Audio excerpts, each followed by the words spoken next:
Seja bem-vindo de volta ao Fé na Estrada.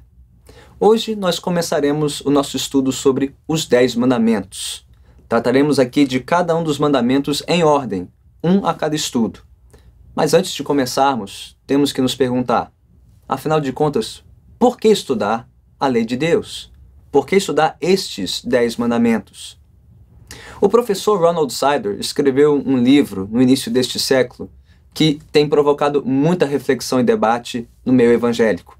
O título do livro já diz tudo: O escândalo do comportamento evangélico. Por que os cristãos estão vivendo da mesma forma que o restante do mundo?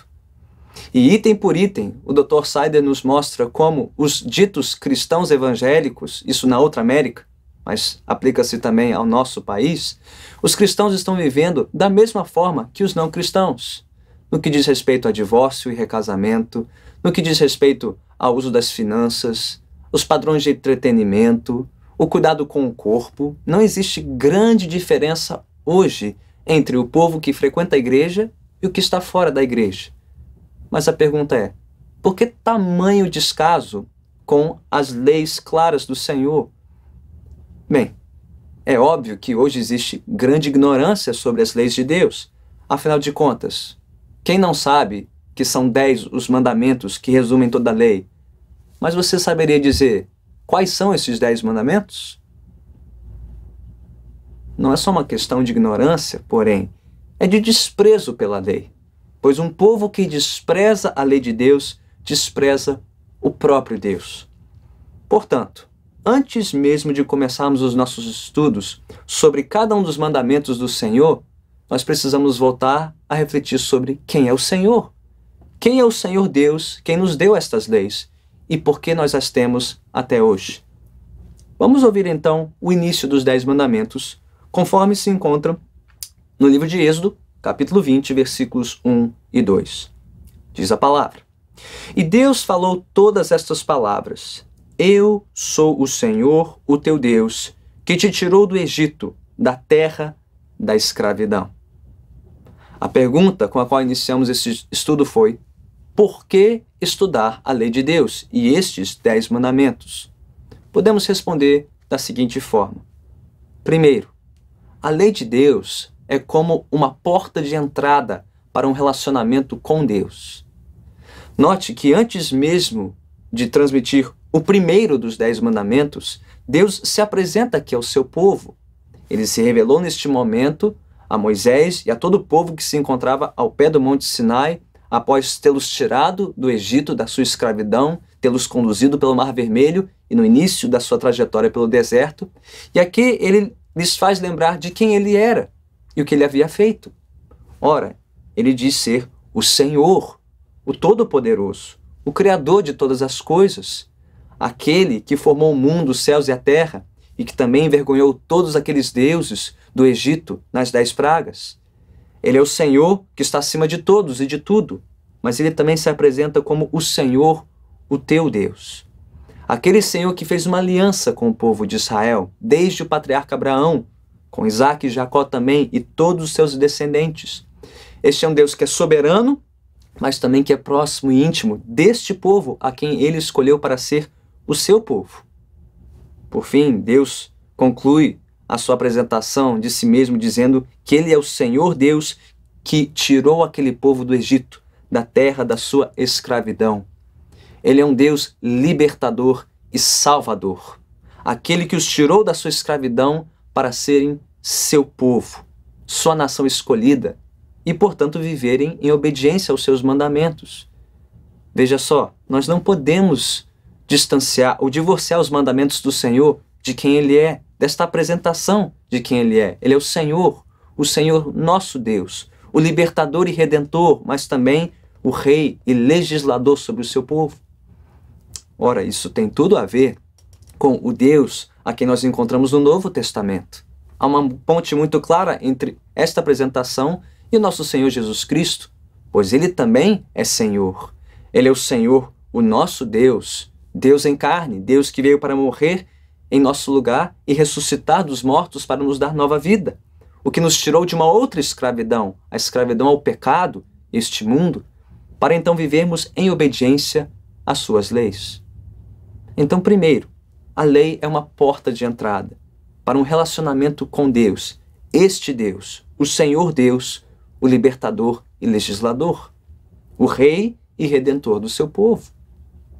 Mas também a lei é como uma janela para o caráter de Deus. Por meio dela nós podemos ver um pouco de quem Deus é e não só do que ele fez pelo seu povo. Ora, assim como as leis de uma nação demonstram o caráter daqueles que fazem estas leis, executam essas leis, estas leis nos falam um pouco de quem Deus é. Ora, é evidente que todas as leis de Deus demonstram um pouco do seu caráter, mas essas o fazem de maneira mais precisa. Estes 10 mandamentos têm um lugar muito especial na Bíblia, pois expressam o resumo de toda a lei e o resumo do caráter de Deus. É comum dividir esses 10 mandamentos em 2 grupos. Os primeiros 4, que falam do nosso relacionamento com Deus, e os próximos 6, que falam do nosso relacionamento com o próximo, uns com os outros.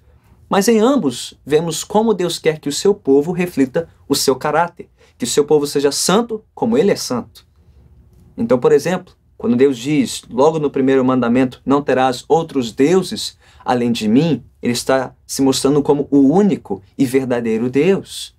Logo em seguida, ele mostrará como, no culto que lhe prestamos, ele deve ser reverenciado, temido, adorado pela sua autoridade. E, consequentemente, no nosso relacionamento uns com os outros, também devemos ter o mesmo cuidado, o mesmo respeito, o mesmo temor uns pelos outros e uns com os outros, na maneira como convivemos perante o Senhor. Ora, tudo isso é preservado no Novo Testamento também, quando Jesus resumiu estes 10 mandamentos em outros 2, um resumo de um resumo. Quando perguntado sobre qual era o maior mandamento, o que Jesus disse lá em Mateus 22, 37 a 40? Ora, que o primeiro e maior mandamento é amar a Deus de toda a nossa força, alma e entendimento, mas também ao nosso próximo, como a nós mesmos. Jesus, portanto, reafirmou e republicou estas leis, porque elas estão pautadas no caráter eterno, imutável, santo de Deus. Portanto, nós, discípulos de Cristo, devemos ser santos como nosso Mestre é santo. Ele veio cumprir estas leis em nosso lugar e veio nos mostrar como devemos cumpri-las também. Então já vimos que a lei é uma porta de entrada para um relacionamento com Deus, ela é uma janela para o caráter de Deus, que deve ser refletido em nós, e portanto já nos mostra mais uma razão para estudar essas leis. Elas são como um mapa para a nossa vida, um mapa do caminho que agrada a Deus e do caminho que desagrada a Deus.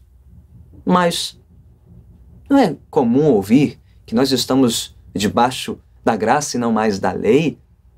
Que Jesus, ele não veio abolir, mas veio cumprir a lei e, portanto, não precisamos mais nos preocupar com ela?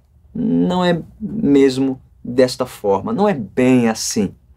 O que Jesus veio fazer foi cumprir esta lei em nosso lugar, pois todos nós somos desobedientes e réus desta lei. Mas ao fazê-lo, ele veio nos mostrar também como cumprir esta lei na força e no poder do seu Santo Espírito. Então nós podemos encontrar no Sermão do Monte, por exemplo, vários indícios de como Jesus ensinou estas mesmas leis e as aprofundou, mostrando o seu real significado, mostrando que elas ainda servem como um mapa para a nossa vida, um mapa para nosso culto a Deus, para nossa conduta uns com os outros. Há aqui princípios eternos que regem a vida da igreja até hoje. Pelo menos é assim que a maior parte da tradição cristã tem interpretado esses mandamentos. Eles ainda nos servem para mostrar o caminho estreito que conduz à vida eterna e o caminho largo para a perdição. Então, já vimos que a lei serve como uma porta de entrada para um relacionamento com Deus, onde Ele inicia esse relacionamento, nos chamando para viver em aliança com Ele, nos livrando da escravidão ao pecado e ao mundo, para viver em obediência à sua palavra. Já vimos que ela representa uma janela para o caráter santo de Deus, caráter esse que deve ser espelhado no nosso caráter. Já vimos que ela também representa um mapa para o caminho que agrada a Deus e um mapa para o caminho que desagrada a Deus. Mas, por fim, esta lei serve de espelho para o nosso coração. Pois quanto mais nós olhamos para o espelho da palavra de Deus e para estes mandamentos em particular, vemos o quanto o nosso coração está distante do Senhor, o quanto ficamos aquém dos seus padrões santos, e por isso mesmo o quanto nós precisamos do perdão, da graça e da misericórdia do Senhor. Deus nos revelou estas leis para nos mostrar que Ele é santo, Ele é justo, Ele é perfeito, mas nós não o somos. Somos imperfeitos, somos impuros, somos pecadores, e por isso mesmo precisamos de Jesus Cristo para vir perdoar os nossos pecados, cobrir as nossas falhas, cumprindo essas leis em nosso lugar, mas por fim, para que por meio dele e do seu Santo Espírito andássemos em novidade de vida, em obediência à sua palavra. Então este será o nosso desafio nos próximos estudos. Entender como cada um desses mandamentos serve como porta de entrada para um relacionamento com Deus, serve também de janela para o seu caráter, serve de mapa para o nosso caminho e de espelho para a nossa alma, nos lembrando sempre que em tudo precisamos ouvir toda a lei de Deus, todo o seu conselho, para que em toda a nossa jornada possamos seguir com fé e obediência na estrada.